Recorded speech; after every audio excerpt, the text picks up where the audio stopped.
Let's improve English. निकल जाओ इससे पहले कि मैं कानूनी कार्यवाही करूं। उस पर कानूनी कार्यवाही मत करना। इन सेंटेंसेस को और इसी तरह के कुछ confusing but useful Hindi sentences को हम इंग्लिश में कैसे कह सकते हैं मैं आपको इस वीडियो में सिखाने वाला हूं। इस वीडियो को एंड तक जरूर देखना। You are definitely gonna improve your English, I assure you. So let's get started. How to say निकल जाओ इससे पहले कि मैं कानूनी कार्यवाही करूं। Leave before I press charges. Leave before I press charges. Leave before I take a legal action. You can say this. Press charges. If you press charges against someone, it means you take a legal action against that person.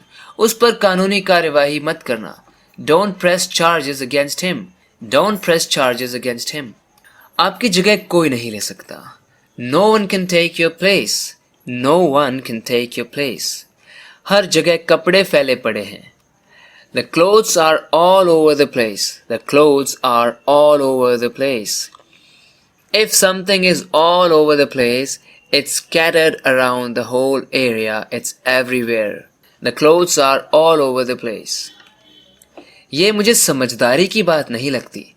This doesn't seem rational to me. This doesn't seem rational to me. If something is rational, it's logical. It's something intellectual. It's something that needs a sensible brain. This doesn't seem rational to me. जैसे अगर कहना है अक्लमंदी की बात करो, ऐसी बात करो, सच सही में बोलो, सही बोलो ना यार, सच में बताओ, मजाक मत करो, सच में बोलो.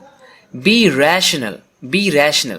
जैसे जब कोई ऐसी बात कर रहा है जिस पर हमें विश्वास नहीं हो रहा है, फिर हम बोलते हैं ना सही में, सही बात है क्या, अक्लमंदी की बात करो, सच में बताओ क्या बात है, सही में समझदारी की बात करो. Be rational. जो आप कह रहे हो वो कैसे हो सकता है, अक्लमंदी की बात करो. Be rational. उसकी ये मजाल कि वो तुम्हें छुए. उसकी ये औकात कहाँ कि वो मुझसे उल्टा बोले. उसकी ये मजाल कहाँ कि वो मुझसे उल्टा बोले.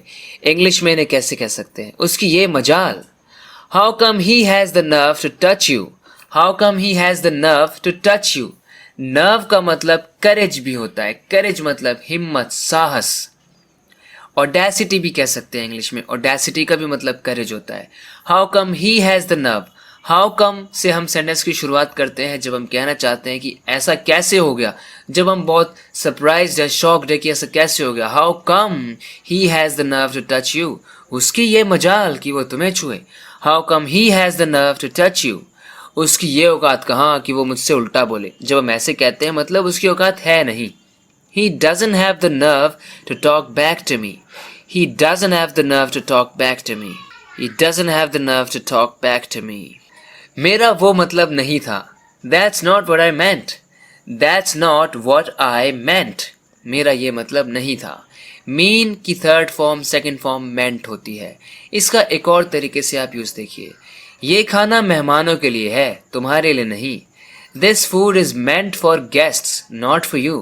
This food is meant for guests. If something is meant for someone, यानी कि वो चीज उसी के लिए है, उसी पर उसका अधिकार है, उसके लिए बनाई गई है.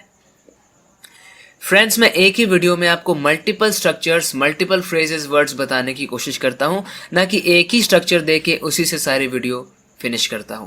मैं आपको मल्टीपल थिंग्स एक ही वीडियो में बताने की कोशिश करता हूं. आपको अलग अलग सेंटेंसेस बनाने चाहिए ताकि आपकी प्रैक्टिस हो सके और जो भी आप सीख रहे हैं वो आपको याद रहे और एक्चुअल कॉन्वर्सेशंस में आप उन्हें यूज करें जो भी आप सीखते हैं. Otherwise you are never gonna use what you learn if you don't make sentences of your own.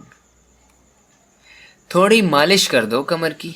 इसे इंग्लिश में कह सकते हैं give me a quick back rub. Give me a quick back rub. Simply, naturally ऐसे कहते हैं, give me a quick back rub. So friends, मालिश को इंग्लिश में मसाज ही नहीं रब भी कह सकते हैं. रब को एज अ नाउन हम यूज कर सकते हैं. हम ऑफ कोर्स ऐसे भी कह सकते हैं give me a quick back massage या फिर give me a quick back रब.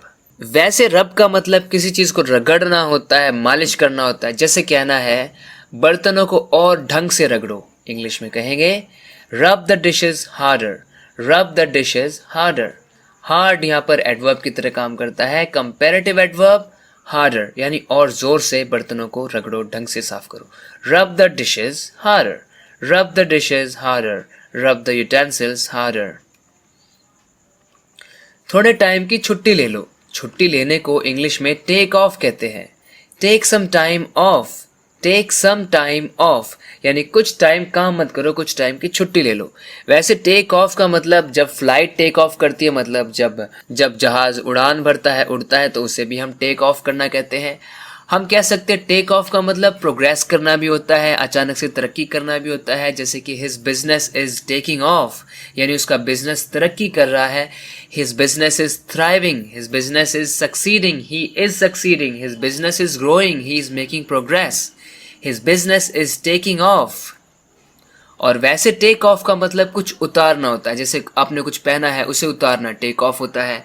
कोई भी चीज़ कहीं पर रखी है उसको वहाँ से हटाना take it off that place होता है। अपना मेकअप उतार लो तो इसके लिए कहेंगे take your makeup off, take your makeup off. जैसे अपने जूते उतार लो, take your shoes off, take your shoes off. That's it for this video. I really hope that you have learned something from this video. If you wanna keep improving your English just like this, what are you waiting for? Come on, subscribe to this channel if you haven't already. Thank you very much for subscribing. I'll keep coming with more such lessons and you're gonna keep improving your English just like this. Thank you very much for watching this video lesson. We'll talk in the next one. Till then, take care and bye-bye.